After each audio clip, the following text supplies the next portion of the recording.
ऐसे कई सारे वीडियोस मैं हर जगह पे जाके कुछ ना कुछ बताते रहता हूँ, नया कुछ रहा। मैं ये सोचा कि इसमें साल भर लगता है, क्योंकि जब इवेंट आएगा तभी बोला जाएगा। बट अभी तो जैसे है कि कोई चीज़ विचार आया या किसी कस्टमर ने कोई चीज़ पूछी तो तुरंत अपना 2-5 मिनट उसमें दे के जो भी समझ है छोटी सी वो एक्सप्रेस कर की जा सकती है। कुछ कमेंट आएंगे तो भविष्य के अंदर हम लोग रॉ मटेरियल के ऊपर, टेस्टिंग के ऊपर, फॉर्मुलेशंस के ऊपर, हर चीज़ के ऊपर वीडियो और छोटे छोटे जो भी चीज़ें हैं वो इस चीज़ पे डाले जाएंगे।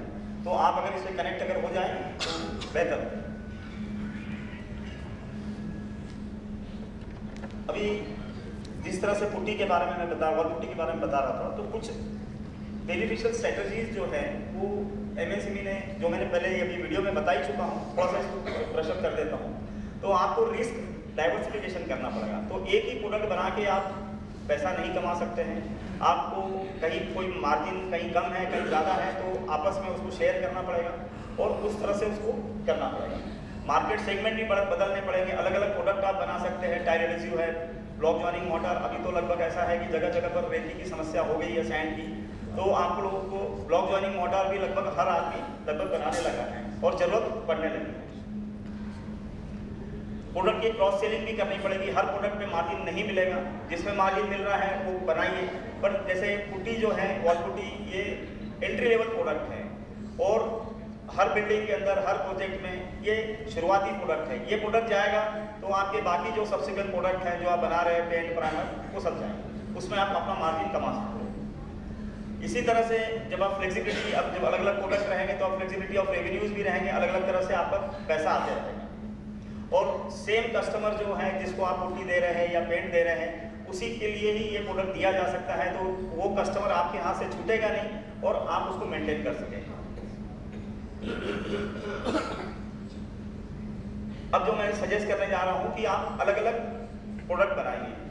तो उसके लिए कैसे है कि जो रॉ मटेरियल्स हैं तो लगभग सेम रॉ मटेरियल लग रहे हैं। फिर सेम रॉ मटेरियल मतलब ऐसा है कि ये भी ड्राई मिक्स ही है। इसके अंदर भी जो फाइन पाउडर है वो अलग अलग तरह की, आप जैसे सैंड है या फिर सीमेंट है, ग्रे की जगह वाइट, डोलोमाइट की जगह पे सैंड, तो same almost same raw materials है, बैग में आते हैं, वही बैग की तरह उसको पैक करना है। और आरडी एमएफसी कॉमन ही है, मतलब एक दो तीन रॉ मटेरियल चेंज करें तो आपके सारे प्रोडक्ट बनने लगेंगे। दूसरी बात ऐसा है कि इसका जो क्लाइंट बेस है वो भी लगभग सेम ही है। मतलब अगर बिल्डर्स को दे रहे हैं या फिर रिटेल को दे रहे हैं, रिटेल शॉप्स को, तो लगभग वही चीज़ें ये भी खरीदेंगे। तो आपके लिए एक्स्ट्रा कोई मार्केटिंग का खर्चा या बाकी चीज़ें, ओवरहेड्स आपके ऊपर नहीं आएंगे।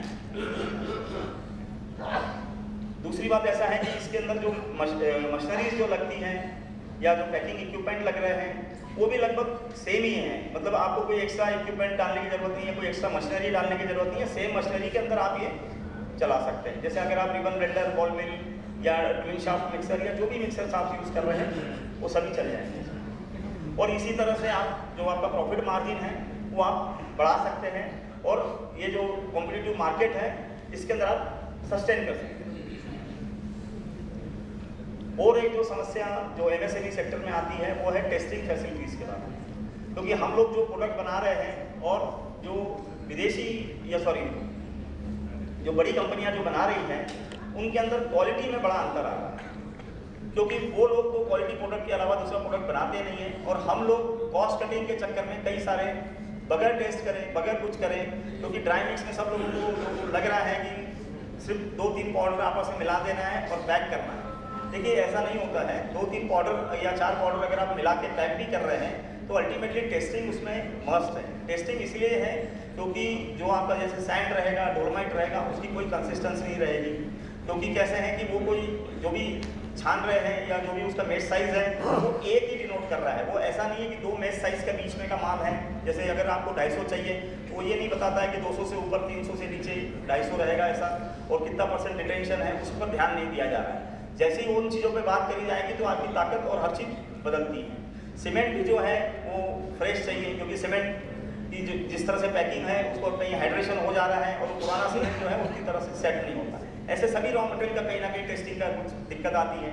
उसके बाद ऐसा है कि प्रोडक्ट बनने के बाद भी टेस्टिंग का इशू है। क्योंकि अगर समझा आपने वॉल पुट्टी बनाई तो उसकी टेस्टिंग का क्या होगा, उसके अंदर टेंसाइल स्ट्रेंथ आप गिन रहे हैं क्या, या क्या स्ट्रेंथ के बना रहे हैं, कहीं भविष्य में पपड़ी गिर जाती है, कहीं कुछ हो जाता है, तो उसके अंदर भी जागरूकता हम लोगों की थोड़ी सी कमी है। टाइल एडहेसिव बनाएंगे तो उसके अंदर भी नहीं, सारी टेस्टिंग कैसे होगी वो सब बताऊँ। दूसरी बात ऐसा है कि इनहेरेंट टेस्टिंग फैसिलिटी होती नहीं है, या फिर हमें बाहर से टेस्टिंग फैसिलिटी करानी पड़ती है, और ये सब चीज़ें कैसे हैं कि काफ़ी खर्चीली है। अभी जो करंट में जो चल रहा है वो ये है कि आपको प्राइवेट लैब के अंदर अपना सैंपल भेजिए। दूसरी बात ऐसा है, सैंपल लगभग जो है वो 28 दिन या 14 दिन कम से कम लगते हैं, खर्चे भी बहुत ज़्यादा हैं, टाइम ज़्यादा लग रहा है। दूसरी बात ऐसा है कि अब माल तो आज बना लिया, 14 दिन के बाद रिजल्ट आएंगे तो फिर उसको करेक्शन कैसे करेंगे, ऐसी कई सारी समस्या है। अब इसमें हम जो सॉल्यूशन ऑफर कर रहे हैं वो ये है कि हम लोगों ने एकदम क्वालिटी लेबोरेटरी अपने नागपुर फैसिलिटी के अंदर डेवलप करी है, जिसके अंदर हम आपको लगभग जितनी भी टेस्ट होती हैं, जैसे पुट्टी की जो टेस्ट होती है, टाइल एडहेसिव की जो टेस्ट होती है, शेयर, टेंसाइल, पुल आउट, ये सारी टेस्ट हम लोग करके देंगे। जो हमारे कस्टमर है उनको काफ़ी कम कीमत में देंगे, और ये फैसिलिटी जो है ये हम तो normally wall putty tile adhesive ज़्यादा बनाते नहीं हैं, तो ये फैसिलिटी आप ही लोगों के लिए है, हमारे कस्टमर लोगों के लिए, और कम से कम समय में देंगे और कम से कम पैसे। साथ ही में इसमें ऐसा है कि जब टेस्टिंग फैसिलिटी डेवलप हो गई तो आपके जो भी प्रोडक्ट बन के आएंगे उसके अंदर कोई फॉर्मुलेशन में कोई करेक्शन चाहिए, कॉस्ट कटिंग चाहिए, ऑप्टिमाइजेशन चाहिए, तो वो भी सजेस्ट किया जाए।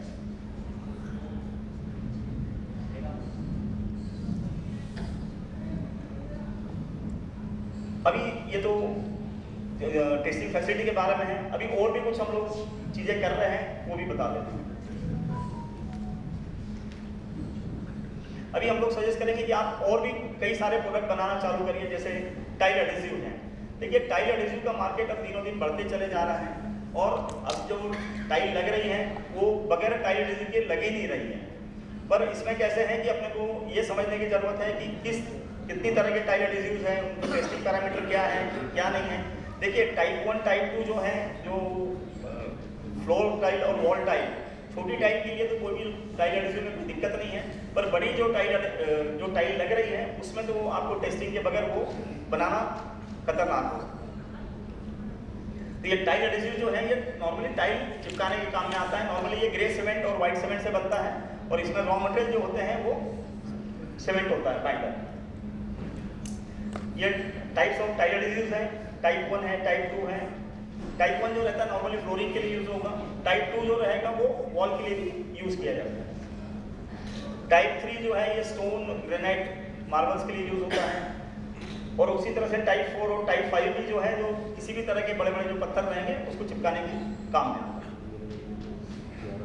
अभी ये हमारे तरफ से कुछ फॉर्मुलेशन सजेशन है, इसमें नॉर्मली टाइप 3 तक ही दिया गया है और व्हाइट सीमेंट के लिए दिया गया है। अभी इसमें जो सीमेंट यूज होगा वो ओपीसी रहेगा, ग्रे सीमेंट रहेगा, व्हाइट टाइल एडहेसिव के लिए व्हाइट रहेगा। सैंड जो रहेगी वो नॉर्मली 0.2 से लेके तो 0.8 की रहेगी, और अलग अलग रेशोज रहेंगे। सीमेंट के भी रेशो जिस तरह की टाइल रहेगी वो उस तरह से उसका सीमेंट का परसेंटेज बदलते जाएगा, उसकी जो रिक्वायरमेंट है वो बदल रही है।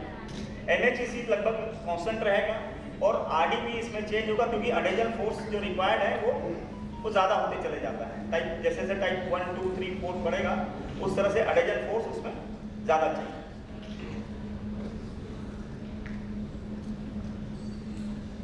और इसमें जो एक सिंगल पॉलीमर भी हम लोगों ने डेवलप किया है, जैसे ये RDP जो है, RDP के अलावा सिंगल पॉलीमर में भी है, जो पहला टाइप 1 और दूसरा तो देखेंगे P112, 122।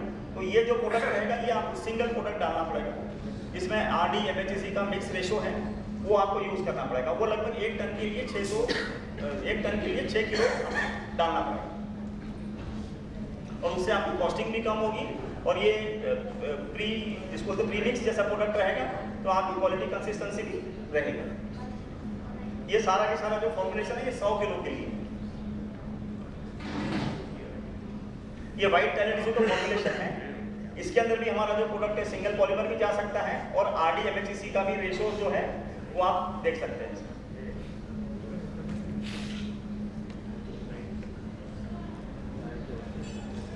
इसमें नॉर्मली जो मार्बल रहते हैं वो नॉर्मली जो वाइट जो ट्रांसलूसेंट पत्थर रहते हैं नॉर्मली, या ग्लेज जो छोटे छोटे कांच के जो टुकड़े रहते हैं मोज़ाइक, वो लगाने में नॉर्मली वाइट टाइल एडहेसिव का यूज होता है। इसका एक IS कोड है टाइल एडहेसिव का 15477। अभी ये जो कोड है ये 2019 वाला है, एक पुराना भी था। इसमें नॉर्मली जो बताया गया है, वैसे उसमें जो टेस्ट काफ़ी सारी हैं, बट मेन जो टेस्ट है वो मैं बता दे रहा हूँ। टेंसाइल कर सकते हैं, उसमें टेंसाइल टेस्ट की जरूरत है, क्योंकि जो बड़े बड़े पत्थर या जो भी टाइल लगाएंगे उसकी पुल आउट या टेंसाइल ये देखना बहुत जरूरी है, नहीं तो बहुत दिनों बाद पत्थर गिर जाते हैं। फिर शेयर टेस्ट भी रहती है इसमें, क्योंकि पत्थर हम लोग वर्टिकल जब लगाते हैं तो उसकी शेयर टेस्ट भी देखना, नहीं तो पत्थर नीचे गिर जाएगा, जो भी टाइल रहेगी वो नीचे गिर सकती है। ओपन टाइम कितनी देर में लगा सकते हैं हम लोग। एडजस्टमेंट टाइम, जैसे मतलब ऐसा है कि जैसे आपने टाइल लगा दिया, आपको लगता है कि कुछ एडजस्ट करना है ये, या थोड़ा सा और उसको करेक्ट करना है, तो उसके लिए जो टाइम लगता है दैट इज एडजस्टमेंट टाइम। ये 3-4 टेस्ट जो है, और स्लिप भी है कि आपने वर्टिकल टाइप पे लगा, वर्टिकल वॉल पे लगा दिया टाइल और थोड़ी देर बाद में वो नीचे आ जाती है, तो स्लिप रेजिस्टेंस भी देखा जाता है। ये मेनली 5-6 टेस्ट है। ये IS कोड का जो पेज है वो यहाँ पे दिखाया गया है कि टेंसाइल अडेजन जो है वो टाइप 1 में लगभग 0.5 न्यूटन पर mm² है, या 0.5 MPa बोल सकते हैं उसको। और धीरे धीरे जैसे टाइप 2 रहेगा उसमें 1 MPa रिक्वायर्ड है, और टाइप 3 में 1.5, और टाइप 5 में 2 MPa रिक्वायर्ड। वेट कंडीशन में भी देख सकते हैं उसको कि वेट कंडीशन में मिनिमम रिक्वायरमेंट है। कई बार कैसा होता है कि टाइल जब गीली हो जाती है तो उसकी जो अडेजन है या उसका वो गिर तो नहीं रहा है या कम तो नहीं हो रहा है, वो दिखाने के लिए। शेयर टेस्ट नॉर्मली कैसे होता है कि दो टाइल जो है वो आपस में लगा के उसको स्लाइड किया जाता है, तो जिससे कैसे है कि वो शेयर के अंदर किस तरह से हो रहा है, क्योंकि दीवार पे लगने के बाद में कल ऐसा तो ना हो कि जो अडेजन तो उसका प्रॉपर है, ऊपर उसके वजन के कारण ही वो नीचे गिर रहा हो, तो वो देखा जाता है। और ओपन टाइम और बाकी सारी जो टेस्ट है वो होता है।